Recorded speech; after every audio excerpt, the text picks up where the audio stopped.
Hi everyone, it's Liam here from Rating the Races. So I thought we'd do a quick review of some of the racing that's happened over the last few days, highlight a few potential future winners, I think, and which horses like not to give up on going forward.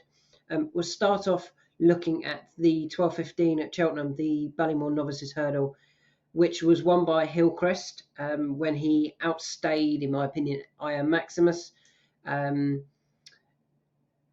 Hillcrest is probably, well, I think is the best horse. And I saw a lot of people say, "Oh, I'm giving up on Am Maximus," and I never totally understand those sorts of tweets and messages, because say he then turns up in a handicap hurdle and he's got nothing to beat in looking at the handicap itself. There's no rivals in the race that are interesting. You would then back him. So giving up on him and giving up on horses, any horse, is silly if they get beat. What you mean is they're probably not going to win the Grade 1 that you was hoping for. But to give up on a horse, I think, is a very poor decision. Even when a horse gets beat sometimes, you thought it would run well, it finishes fifth, and you're like, oh, it's rubbish, I'll give up on it. And then the handicapper drops him £6 for that fifth effort. £6 lower next time might turn that fifth into a win. So don't give up on horses just because they run poorly. Actually look into it. Why did it run potentially disappointingly? Did it? Could it have just bumped into horses that are much better than it? And I've actually got an example of that coming up. A horse who I think has just bumped into one, and I think will go very close next time. I don't think the handicapper will change it, but we'll come on to that in the future. So giving up on my Am Maximus is a silly sort of comment. Maybe he's not going to win the Grade 1s that they were hoping for. Looking in behind, we obviously were interested to see how Get a Tonic ran. Get a Tonic obviously came from this maiden hurdle here, and Lady Adair I highlighted after the race. I thought this race would work out really well. It has Credo, Tweed Skirt, Get a Tonic, and Holly have all won. And we haven't seen Lady Adair since, so just keep an eye on for Lady Adair. If you haven't, go and add it to your NAGME to be alerted next time she runs. Moving on to the 12:50, I do have one from this that I want to talk about, and that's Honest Vic. We've obviously highlighted Honest Vic for a handicap coming up, or for a handicap this season over fences.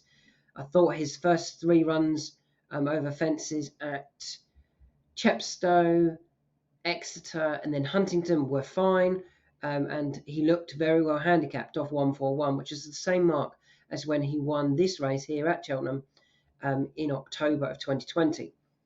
He started off and he made far too many mistakes. He was just jumping really poorly, and maybe lacked the experience in a handicap. And I thought it was interesting how quickly they pulled him up. They didn't continually jump poorly, get round, finish ninth, finish eighth or ninth sort of thing, and be disappointing. He was pulled up. He was pulled up at the 18th, which I think was about 4 or 5 from home, because his jumping had really let him down.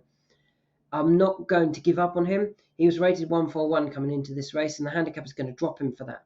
I think he might drop him maybe £3 or £4 for that effort, which next time is one that I'll be very keen on again. I don't mind him running in the Ultima. It would be ideal if they could get another run into him. Go and win a nothing beginner chase somewhere. Hope the handicapper leaves him alone. You've got some more experience over fences, and you've also got a bit of confidence back into the horse. That would be my plan with Honest Vic before turning back up in the Ultima at the Cheltenham Festival. If he's anywhere near the 141 mark, even after winning a beginner chase, then I'll be very keen on him for the Ultima. But I think the experience over fences and actually getting some confidence back into him after that pulled up effort would be quite high on the priority for Honest Vic. But as I said, I don't want to give up on him, and I'll be interested to see where he runs next. If he did run in the Ultima straight from pulled up, you might get a bigger price on a horse that, if they sort his jumping out in the meantime, he would be very well handicapped. The 125 was the Dipper, and interestingly, this as a race going forward normally works out very well, particularly with the festival. I think 7 5 of the last 7 years, a runner from this race has gone and won at the festival. Not necessarily the 2.5 novice. They've won the 3 mile novice. And they've also won the 3 mile 6 national hunt chase. For me, L'Empress was obviously very impressive. I don't believe he's on the same level as Bob Ollinger, and I do think if they turn up in the same race, Bob Ollinger will beat L'Empress. Of those behind, I was trying to look at maybe the likes of Oscar Elite, had obviously chased home a very good horse last season at the Cheltenham Festival, but he didn't really strike. I didn't know where they were going to go with him. For me, I'm not sure who the horse to take out the race going forward is. It's probably L'Empress. But I think if he turns up at the Cheltenham Festival in that 2.5 novice chase and takes on Bob Ollinger, I think Bob Ollinger will be able to beat him. The 2 o'clock race is a race that I do have a couple to talk about. And we'll start off with Simply the Bets, who I thought ran a really good race. Slightly disappointing that he did run at Aintree now. If there was anything, if it took anything out of him, that pulled up effort at Aintree, that probably cost him the win here. He won this race, or he won a novice handicap 2 years ago or 3 years ago before winning at the Cheltenham Festival. So it was obvious, or it was likely, that they were going to run a big race here and then go on to the Cheltenham Festival. The Plate is obviously the race that he will run in, and he's currently priced up at 16s. He ran here off a mark of 153. If he goes up £2, I'd be very keen on him in the Plate. I think he'll go well. We know he likes Cheltenham. This is his course. This is his trip. At 16s, he's probably not a bad bet. As soon as you get non-runner no bet as well, I can't imagine the prices will change that much, because I think he will go straight to the festival now. I thought he ran a perfectly respectable race. He just bumped into an informed Vienna Court who's now got her act together, and is going to turn up at the festival with a great chance as well. But yeah, Simply the Bets, I thought, ran a perfectly respectable race, finished in second. Well, he ran a really good race, finished in second.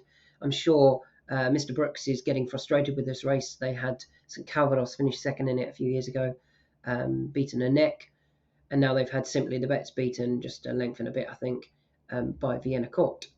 The other horse that I think is worth taking out of the race is my next best here, Riders on the Storm. He finished 12th. Considering he reduced 85% in the run, he went to just under 9-4 in the run and finished 12th.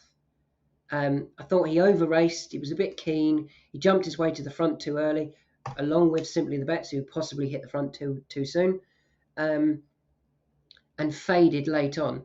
I made a tweet, and Carl, the owner, actually responded to it, saying he just got a bit overexcited at Cheltenham, and probably isn't his course. Where can he run? Well, I think there's a really good race for him. It's back at Ascot. It's this Bet365 handicap steeplechase over 2 mile 5. Why?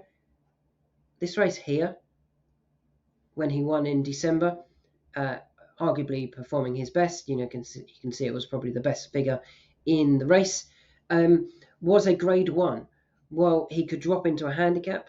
Having finished 12th off 147, I imagine the handicap will drop him maybe £2 or £3. If he turns up in this handicap off 144, having won a grade 1, I think it'd be absolutely, he's really well handicapped. We know he likes the course, and he goes really close. He then could turn back up at Ascot in the grade 1 if he was to win this, the handicap in, when is it? It's the 22nd of January. So that's where I think they'll target him now. It's a decent prize, and I think we'll see Riders on the Storm go very close at Ascot next time. The next race that I wanted to, I'm interested in one here, and that's Botox Has. I thought he ran well for a long way. As you can see, he went even money in the run. And he's probably just not got home again over this 3-mile trip. Interestingly, when they ran him, where was it? At Cheltenham, when he finished second, they rode him from a mid-division position. This time they went forward, and they took on Spirit of the Games, who has faded quite dramatically late on. And he's possibly not quite got home again. And I wonder whether this is with the Coral Cup in mind, they're getting him a bit more stamina. And when they drop him back in trip and go forward, he'll stay that trip really strongly. And I do think that that could be where we see Botox Has now in the Coral Cup. Drop back in trip, race prominently. Last time he tried that at Cheltenham at the festival, he pulled up. He got tired and ended up pulling up. I don't think he'll get tired this time because he's got that 3 mile stamina now into him. So I'm interested in Botox Has going forward in the Coral Cup. The next race I want to give a quick mention to, Iliad Alen should have beaten Poetic Music here. You can see he went 1.17 in the run. The jockey kicked for home way too soon and has been run down by Poetic Music. Iliad Alen is definitely the best of the two there. And I don't think we'll see her at the Cheltenham Festival, but it'd be interesting to see where she goes next. And I'm sure she'll be given a slightly more conservative ride. For those that like Harry Skelton with his rides where he kicks on too soon, this would certainly challenge that as a ride where the jockey kicked on way too soon. Moving away from Cheltenham and to Musselburgh, there was two that I'd highlighted previously, and I want to highlight them again. Voix de Rêve, you can see he was bottom rated here, and yet I really liked him. I thought he would run a good race, and turning him into the straight, I thought he was going to take all the beating. He's faded slightly, finishing fourth. You can see he went 9-4 in the run from a 10-1 ISP. He was rated 139 here, and I think the handicapper will drop him maybe £2 for that. That would take him down to 137. And I think the obvious race for him is dropping back in trip, but going back for the Scottish County Hurdle. He ran in it last year, and this was it here. He finished second, beaten by Christopher Wood off 146. So if he turned up £9 lower, back in trip, which I think he demonstrated here, he doesn't want the any further than 2 mile really at Musselburgh. Drop him in trip off a £9 lower mark. I think he'll go very, very close. And I do think I know the horse that will give him his biggest race, and it's last year's winner, Christopher Wood. Christopher Wood, for me, has simply bumped into one here, Tommy's Oscar. Tommy's Oscar has been talked about as a potential champion hurdle horse now. Well, if Tommy's Oscar is a champion hurdle horse, finishing second to a champion hurdle horse, there's nothing wrong with that. I don't think they'll move Christopher Wood. He won the Scottish County Hurdle off 143. He ran here off 142. If he goes back up to 143, I think he'll go very, very close again. He's probably just bumped into a graded horse. He's definitely bumped into a graded horse. Has he bumped into a champion hurdle horse? Probably not. But I think we'll see Tommy's Oscar in the champion hurdle and maybe finish 5th or 6th. I think Tommy's Oscar goes to Haydock next for a grade 2. If Tommy's Oscar goes and wins that, Christopher Wood really has just bumped into one.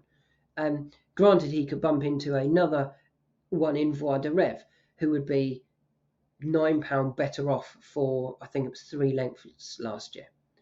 So there's a few horses to take out the races from the weekend. Many of these I've highlighted before, but I don't want to give up on them. I think let's just quickly run through them again. I think Honest Vic just needs to brush up on his jumping. He's not jumped at all. I wouldn't be giving up on him going forward. The Ultima is hopefully the plan, and find a race in the meantime to get him some more experience over fences and possibly a bit of confidence. Find an easy beginner chase. Didn't really highlight anything in that. The 2 o'clock, Riders on the Storm, I've highlighted before. I think he'll drop in the handicap and go to Ascot, where he's won a grade 1. He'll run in a handicap, and I think he's very well handicapped now. Simply the Bets ran a really good race for second. He'll probably go straight to the festival now for the 2.5 handicap Chase the Plate, and I think he'll run well again. He loves Cheltenham. He loves this course and distance. Botox Has, again, is one that I'd highlighted. I think drop in trip and go prominent again. I think he'll go well in the Coral Cup.